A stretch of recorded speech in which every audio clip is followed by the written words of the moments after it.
अस्सलाम वालेकुम। महफिल सुखन में खुश आमदीद। मैं खाबर अब्बास। जैसा कि आपको पता है कि रोज़ एक शख्सियत का आपसे तारुफ करवाते हैं। आज की हमारी शख्सियत एक खूबसूरत नौजवान शायर हैं, मोहम्मद मुस्तहसन जामी साहब। मोहम्मद मुस्तहसन इनका असल नाम है, जामी इनका तखल्लुस है।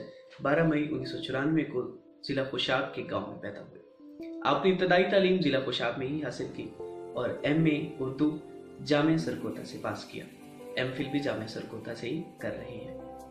2014 में आपने अपनी शायरी का बाकायदा आगाज किया।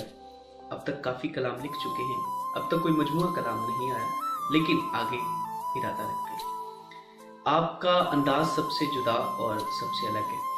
मुझे जो इनके कलाम में एक सबसे चीज़ जो पसंद है कि अपनायत इनमें और प्रैक्टिकली चीज़ बहुत ज़्यादा होती है। इनके मशागल में बैतबाजी, मुतालिया, खताती और फोटोग्राफी।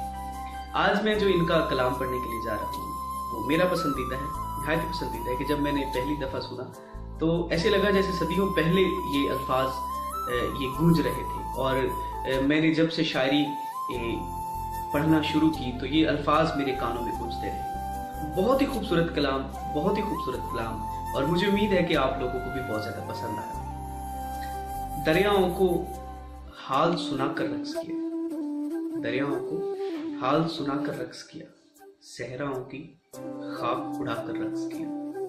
कैस कैस तुम्हारी सुन्नत ऐसे जिंदा की, हाथों में कशकोल उठाकर रक्स किया। और उन लोगों की हालत देखने वाली थी, उन लोगों की हालत देखने वाली थी जिन लोगों ने वजद में आकर रक्स किया।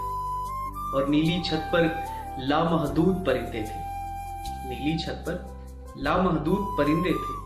आज किसी ने अश्क बहाकर रक्स किया। और भेद खुला जिस शख्स पे तेरे होने का, भेद खुला जिस शख्स पे तेरे होने का, उसने तेरे कुर्ब को पाकर रक्स किया। और मक्ता देखिएगा कि मुस्तहसन मैं जामी हूँ मंसूर नहीं, मुस्तहसन मैं जामी हूँ मंसूर नहीं। दिलबर को अशार सुनाकर रक्स किया, दिलबर को अशार सुनाकर रक्स किया। आपकी मोहब्बतों का बेहद शुक्रिया, और हमें उम्मीद है कि आपको मुस्तहसन भाई की ये गज़ल पसंद आई होगी। और अगर गज़ल पसंद आए तो अपना फीडबैक ज़रूर दीजिएगा। हम आइंदा भी मुस्तहसन भाई का बहुत ही अच्छा और खूबसूरत कलाम आपके सामने पेश करेंगे। खुदा हाफ़िज़।